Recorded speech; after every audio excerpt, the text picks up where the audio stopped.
Hello friends, आपका स्वागत है हमारे चैनल पर। मेरा नाम है ध्रुव और आप लोग देख रहे हैं द लर्नर्स कम्युनिटी। आज की वीडियो में हम लोग बात करेंगे फर्स्ट सेमेस्टर में जेनरिक इलेक्टिव में एक सब्जेक्ट आता है हिंदी का, जो कि हिंदी ए कहलाता है। सब्जेक्ट का नाम है हिंदी भाषा और साहित्य ए, ठीक है, जिसको हम हिंदी जो ए भी कहते हैं।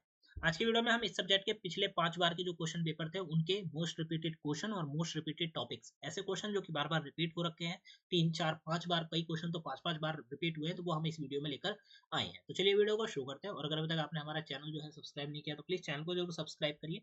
ऐसी इंपॉर्टेंट वीडियो आपको हमारे चैनल पर देखने को मिलती रहेंगी। अगर आप फर्स्ट टाइम आए हैं तो सब्सक्राइब करके जाइए, ताकि आप लोगों को अपकमिंग वीडियोस के नोटिफिकेशन सबसे पहले मिले। तो चलिए वीडियो को शुरू करते हैं। हम बात करें इस क्वेश्चन पेपर के बारे में या इस सब्जेक्ट के बारे में, तो ये आपका हिंदी का सब्जेक्ट है, ठीक है, हिंदी भाषा और साहित्य ए। तो यहाँ पे आपको पैराग्राफ बेस्ड क्वेश्चन भी देखने को मिलेंगे, ठीक है, और किताब में से डायरेक्ट पूछे गए क्वेश्चन भी देखने को मिलेंगे। तो पैराग्राफ वाले क्वेश्चन हमने यहाँ पे कवर नहीं करे हैं, क्योंकि हर बार पैराग्राफ जो होता है वो डिफरेंट आता है, ठीक है, बट पैराग्राफ का क्वेश्चन आएगा ही आएगा, तो इसके लिए आप प्रिपेयर रहिएगा। आपको क्या करना है इस क्वेश्चन के लिए, सिंपल सा आप लोग अपनी किताब के जितने चैप्टर हैं, चाहे तो आप उनकी समरी को सुन लीजिए, चाहे तो समरी को पढ़ लीजिए एग्जाम से पहले, ताकि आपको चैप्टर के बारे में कौन कौन से कैरेक्टर हैं, क्या कहा गया है कवि के द्वारा या जिसके भी द्वारा, ठीक है, जिसने भी चैप्टर लिखा है, तो वो चीज आपको पता होनी चाहिए। बस उससे ज्यादा आपको पढ़ाई करने की जरूरत नहीं है। बात करते हैं हमारे सेक्शन ए की, जिसमें वो क्वेश्चन आते हैं जो जिनकी प्रोबेबिलिटी वेरी हाई है एग्जाम में आने की, ठीक है। तो यहाँ पे कविता बेस्ड ज्यादातर आपको चीजें देखने को मिलेंगी। तो कविता की साप्रसंग व्याख्या आपका पहला क्वेश्चन ही बन जाएगा। यहाँ पे हमने कविताएं नहीं उठाई है, क्योंकि वो हर क्वेश्चन पेपर में डिफरेंट थी, ठीक है, वो रिपीट नहीं हुई थी, तो आपको देख लेना है, ठीक है। 6 टाइम आपकी ये रिपीट हो चुकी है, तो आप देख सकते हैं कि कविता की साप्रसंग व्याख्या लिखिए, कविता की जो निम्नलिखित चीजें दी गई होंगी। अब आपको कैसे देखने को मिलेगा मैं बताता हूँ। आपको का, खा और गा, ठीक है, ये देखने को मिलेंगे। का में आपको और का ऑप्शन देखने को मिलेगा, खा में आपको और का ऑप्शन देखने को, गा में आपको और का ऑप्शन देखने को मिलेगा, ठीक है। का में आपको 2 दिए जाएंगे, उनमें से कोई एक करना होगा। खा में भी आपको 2 दिए जाएंगे, कोई एक करना होगा, और गा में भी आपको 2 दिए जाएंगे, उनमें से कोई एक करना होगा, ठीक है। तो इस टाइप से आपको क्वेश्चन देखने को मिलेंगे, जिसमें कि भाई आपको पैराग्राफ दे दिया जाएगा, जो कि आपकी कविता से बेस्ड होगा। आपकी किताब में जो चैप्टर्स है उनमें से कहीं से भी उठा लिया जाएगा, 2 लाइन का, 4 लाइन का, 6 लाइन का, और वो आपको दिया जाएगा। तो वो आपको यहाँ पे उसके साप्रसंग व्याख्या लिखनी है। साप्रसंग व्याख्या में मैं आपको बता दूं, सबसे पहले आप लिखेंगे प्रसंग, ठीक है, फिर आप लिखेंगे व्याख्या, व्याख्या के बाद लिखेंगे आप काव्य सौंदर्य। प्रसंग में आप लिखेंगे कि भाई किस राइटर ने लिखा है, ठीक है, राइटर क्या बताना चाहता था, वो सारी चीजें, मतलब बहुत ज्यादा डिटेल में नहीं लिखना। साप्रसंग मतलब प्रसंग में आप लोग राइटर का नाम, चैप्टर का नाम, कहाँ से उठाया गया है, और राइटर की भावना क्या थी, वो बस इतना काफी है। व्याख्या में आप लिखेंगे, व्याख्या में आप डिटेल में बताएंगे कि वो जो 2 लाइन या 4 लाइन या 6 लाइन का आपके पास पैराग्राफ है, उसमें पर्टिकुलरली बताया क्या गया है, राइटर कहना क्या चाहता है, किस चीज की भावना है, वो सारा का सारा डिटेल वर्जन आप व्याख्या में लिखेंगे, जो कि आपका सेकंड पैराग्राफ में बनेगा।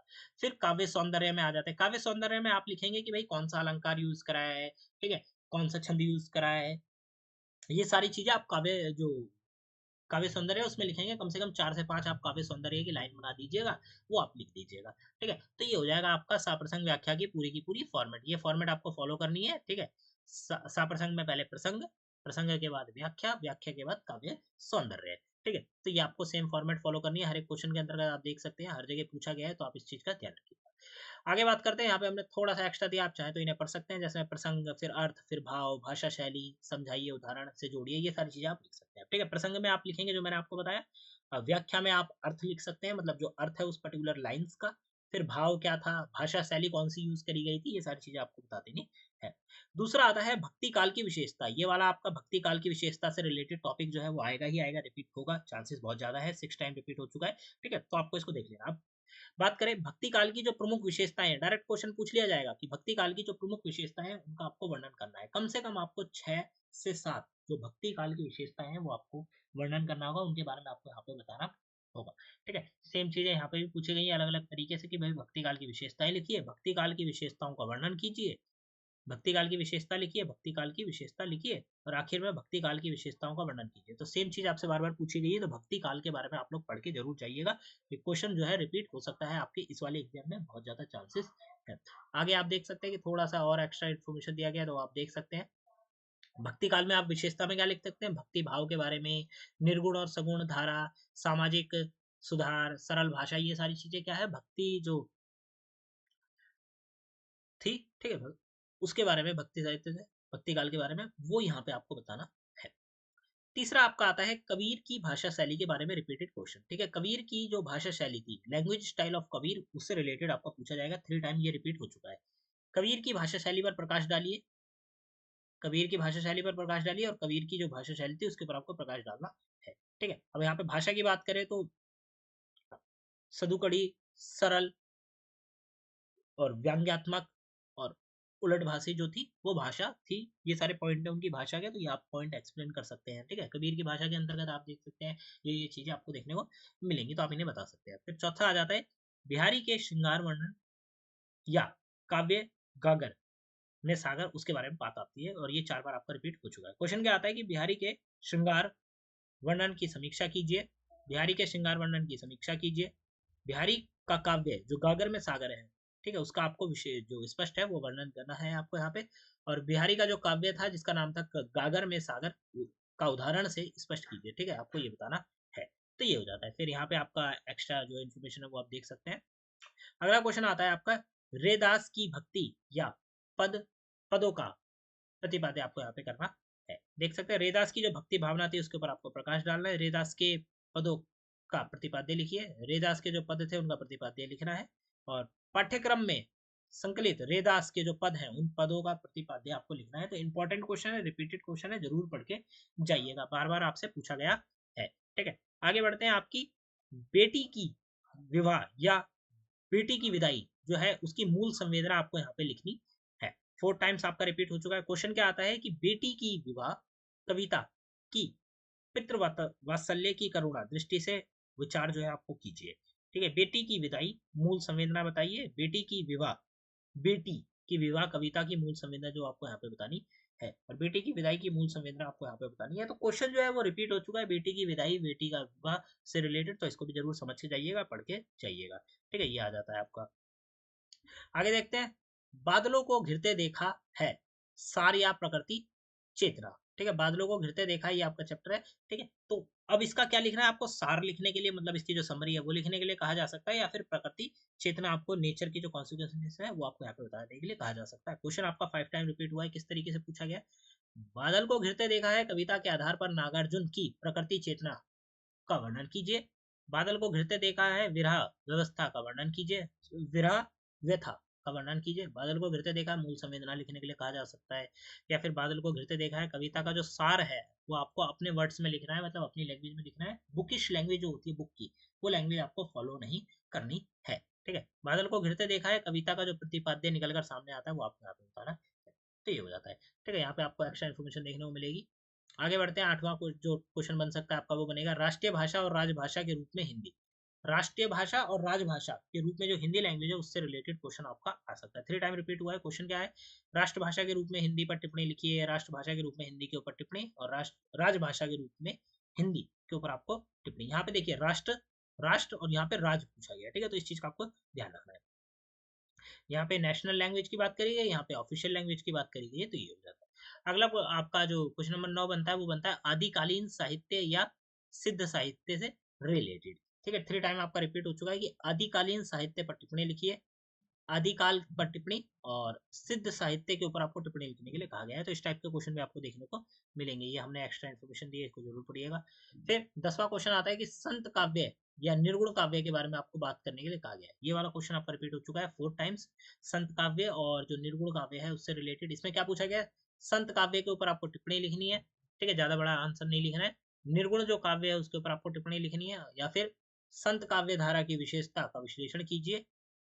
संत जो काव्य है, ठीक है, परंपरा में कबीर पर जो है टिप्पणी आपको यहाँ पे लिखनी है। तो ये भी आपका यहाँ पे रिपीट हो चुका है 4 टाइम्स, तो इस चीज को भी आपको पढ़ के जाना है। यहाँ पे एक्स्ट्रा इन्फॉर्मेशन दी गई है। 11वां टॉपिक आता है कि बिहारी की श्रृंगार भावना या साहित्य परिचय आपको यहाँ पे बताना है। 3 टाइम आपका रिपीट हो चुका है। क्वेश्चन किस तरीके से पूछा गया है कि बिहारी की श्रृंगार भावना के ऊपर आपको टिप्पणी लिखनी है। वीर रस के कवि भूषण पर आपको टिप्पणी लिखनी है। ये लिंक्ड करता है कहीं पे रीतिकाल जो पोइट है उससे रिलेटेड।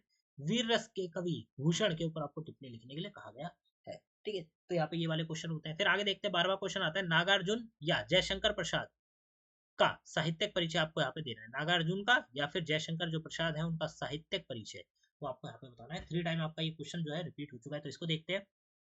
नागार्जुन का साहित्य परिचय पर आपको टिप्पणी लिखने के लिए कहा जा सकता है। जयशंकर प्रसाद की जो काव्य भाषा है उसके ऊपर आपको टिप्पणी लिखने के लिए कहा जा सकता है, या फिर जयशंकर प्रसाद का साहित्यिक जो परिचय है वो आपको बताना है।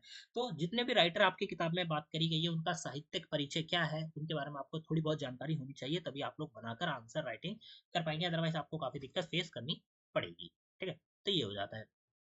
उसके बाद देखते हैं 13वां क्वेश्चन, भरतेंदु युग और द्विवेदी युग की विशेषताएं आपको यहाँ पे बतानी है। फीचर्स ऑफ भरतेंदु युग और द्विवेदी युग। ठीक है, यहाँ पे आपका 3 बार रिपीट हो चुका है। भरतेंदु युग की प्रमुख विशेषताओं का उल्लेख कीजिए और द्विवेदी युग की विशेषताओं का वर्णन कीजिए, या फिर भरतेंदु युग की राष्ट्रीय चेतना पर आपको यहाँ पे वर्णन करना है। ठीक है, तो ये हो जाता है। फिर एक्स्ट्रा इन्फॉर्मेशन थोड़ी सी, और उसके बाद आपका 14वां क्वेश्चन आता है कि छायावाद की प्रमुख प्रवृत्तियों या परिवर्तन, प्रवृत्तियां या महत्व, परिवर्तन नहीं महत्व।